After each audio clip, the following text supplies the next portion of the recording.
Salve pessoal, bom dia! Que bom que você está aqui para estudarmos o nosso guia de estudos, que é a Carta de Tiago. Bom dia, Heloísa! Bom dia, Kelvin. Bom dia, gente amiga. A Heloísa vai estudar conosco novamente aqui nessa manhã.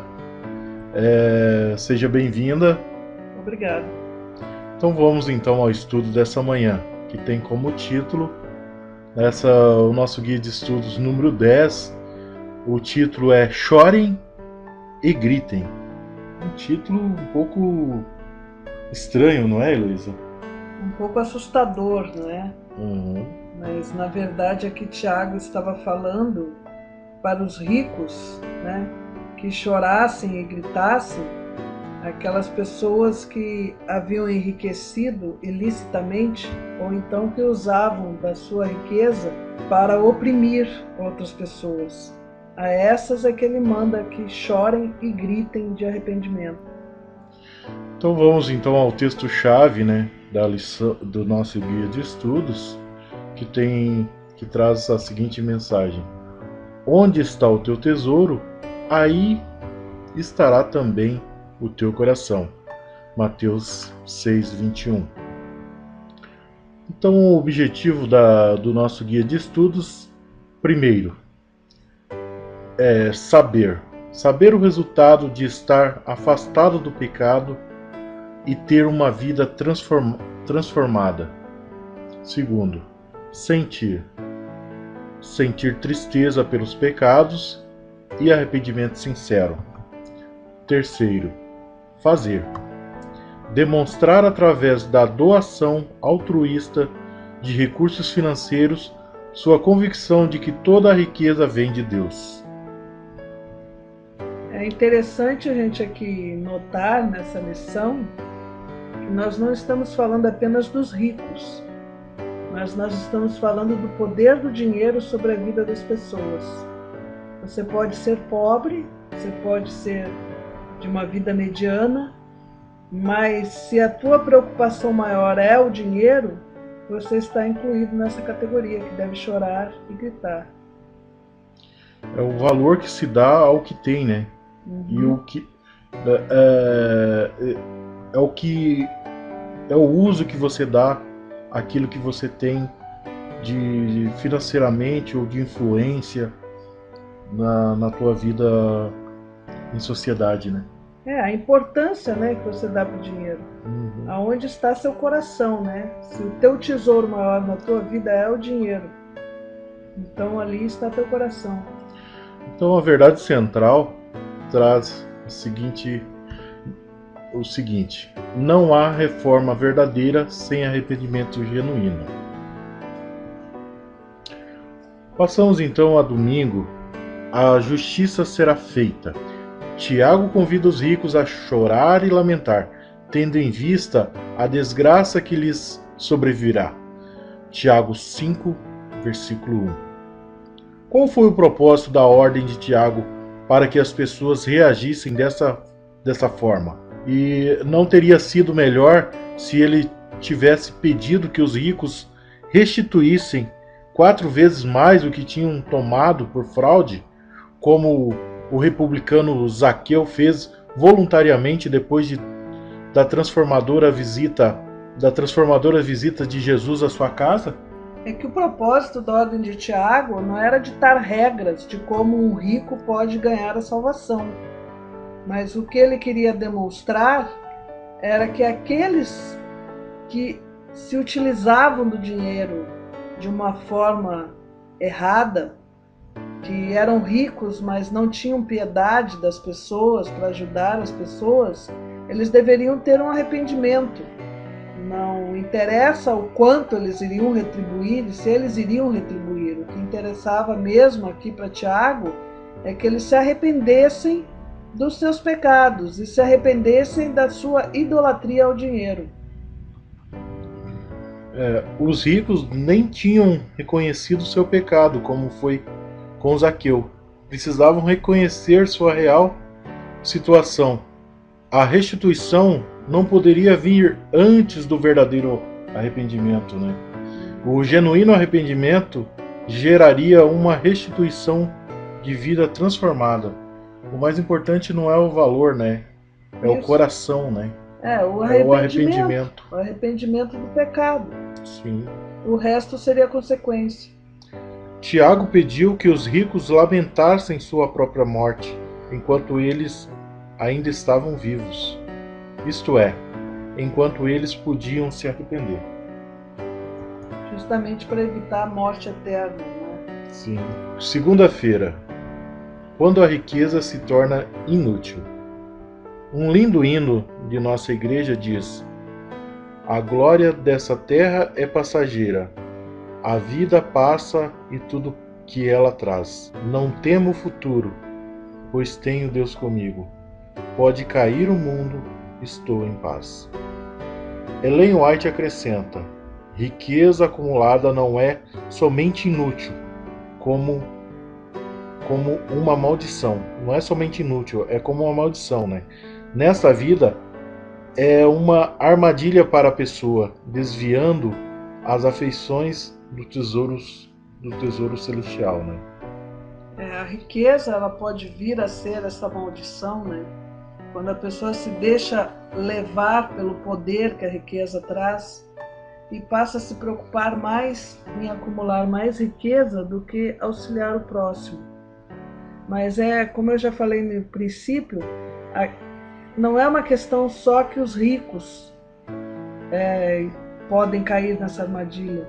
Não precisa ser rico para cair na armadilha da idolatria do dinheiro. Qualquer pessoa que dê ao dinheiro um valor maior do que lhe é cabido está caindo nessa armadilha. Por que não podemos confiar nas riquezas? Porque o dinheiro é um forte concorrente de Deus, né? Por que a estabilidade que o dinheiro traz é apenas ilusória?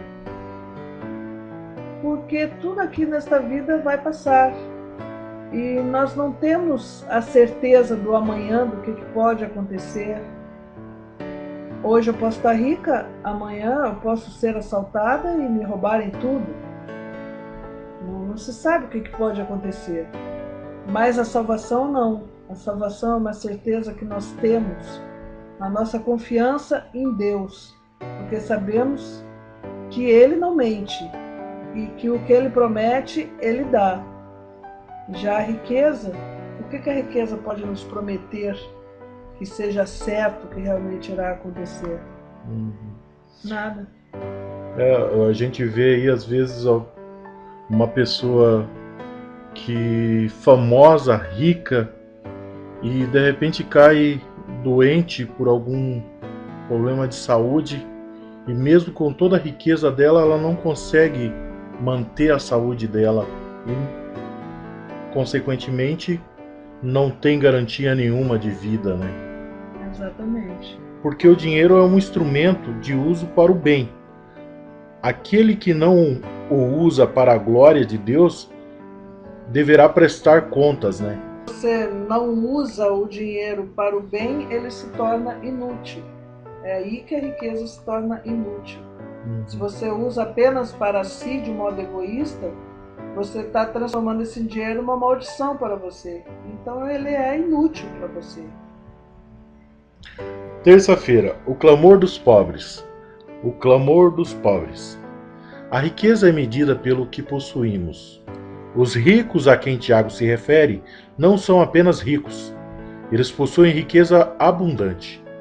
Eles têm mais do que o suficiente, enquanto as pessoas de quem eles extorquiam nada têm.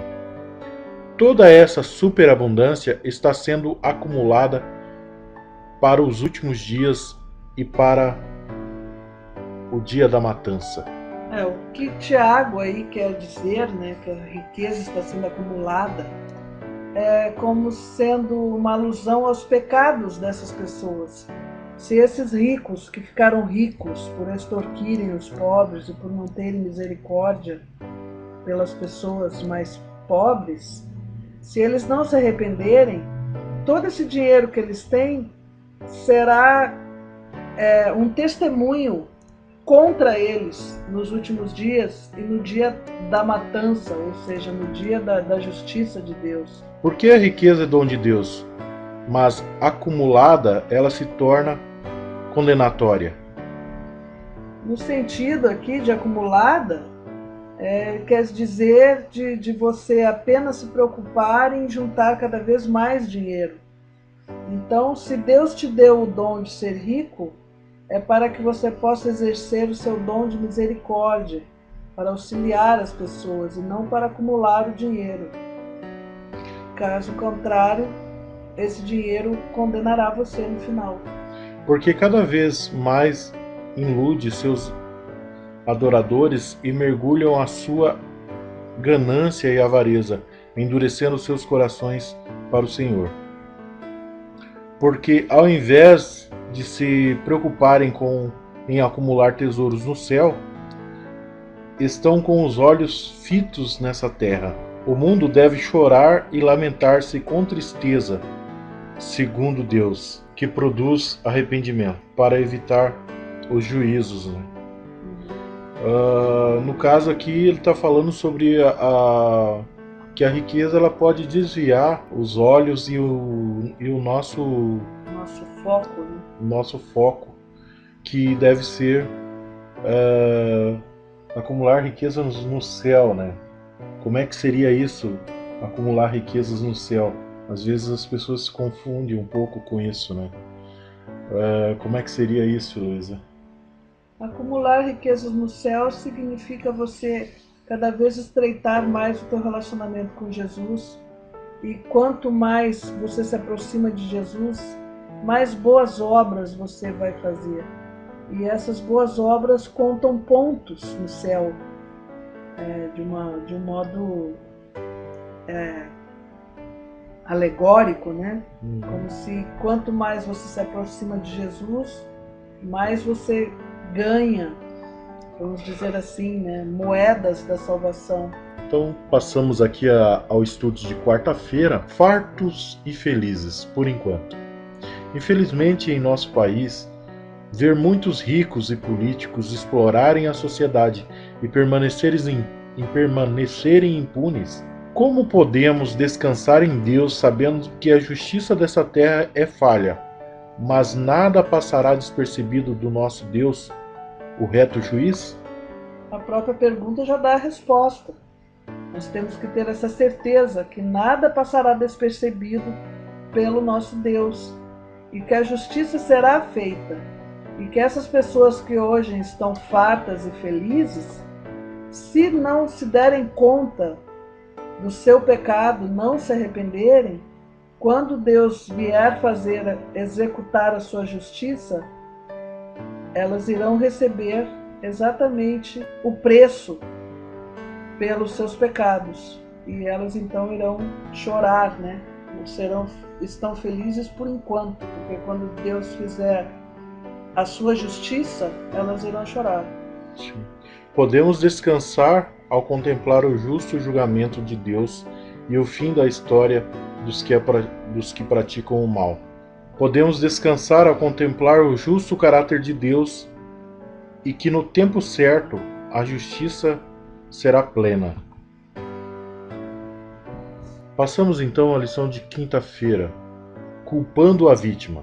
Muitas vezes culpamos outras pessoas por causa dos nossos pecados e deslizes.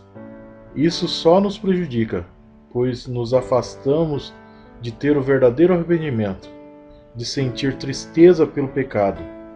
Como o Espírito Santo trabalha em nós para recebermos o perdão? Ele nos ajuda a reconhecer o pecado, pedir perdão e a reconciliação com o próximo e restituição do prejuízo, né? Então passamos então à conclusão do nosso guia de estudos. Gostaria de comentar alguma coisa? Não, eu só gostaria de comentar aqui desta parte de quinta-feira, que aqui ele não está falando mais do arrependimento só do pecado de acumular riquezas e da ganância, mas ele está falando da culpa pelos pecados gerais das pessoas, né?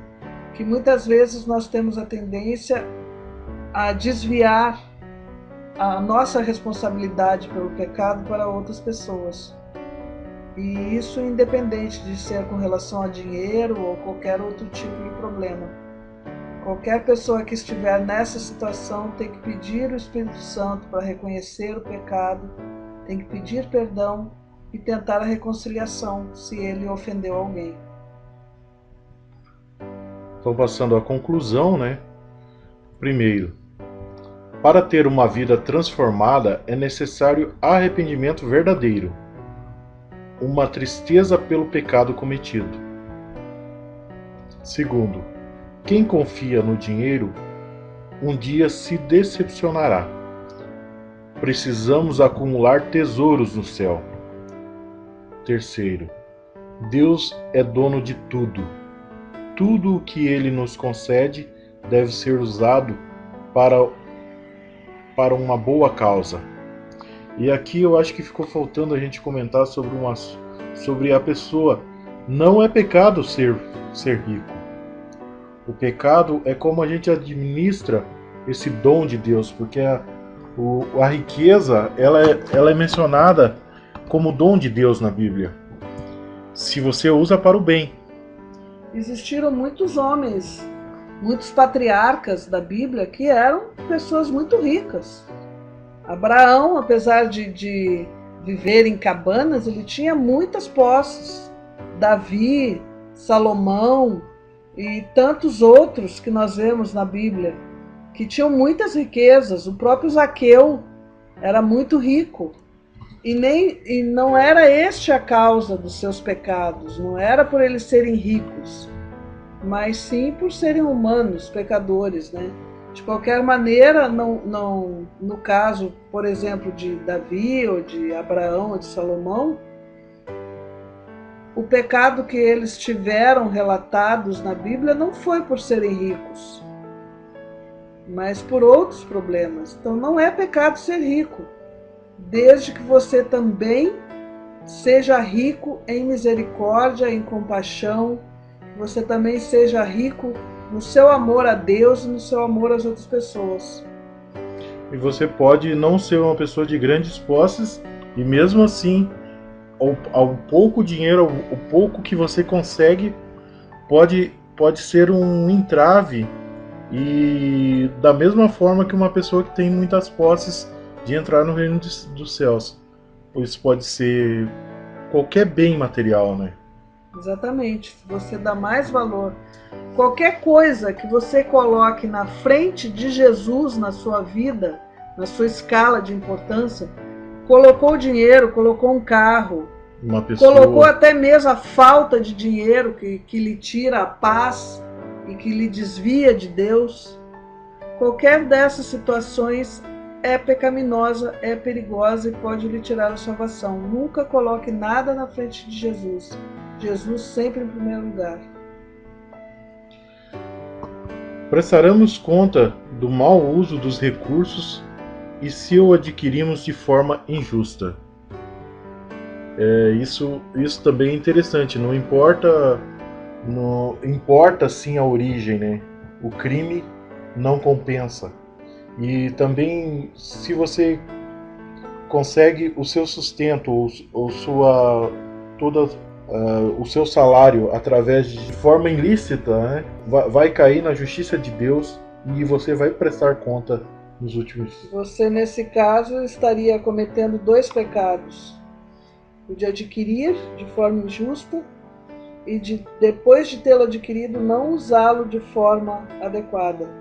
Seriam 2 problemas que estariam te afastando de Jesus. Então queremos agradecer a você que nos acompanhou até aqui nessa semana. Estudamos mais uma lição da carta de Tiago. Queremos contar contigo no próximo sábado, se Deus assim permitir. Quero agradecer aqui a participação da Heloísa, que nos abrilhantou aqui no estudo dessa manhã. Obrigado a todos, obrigado pela atenção.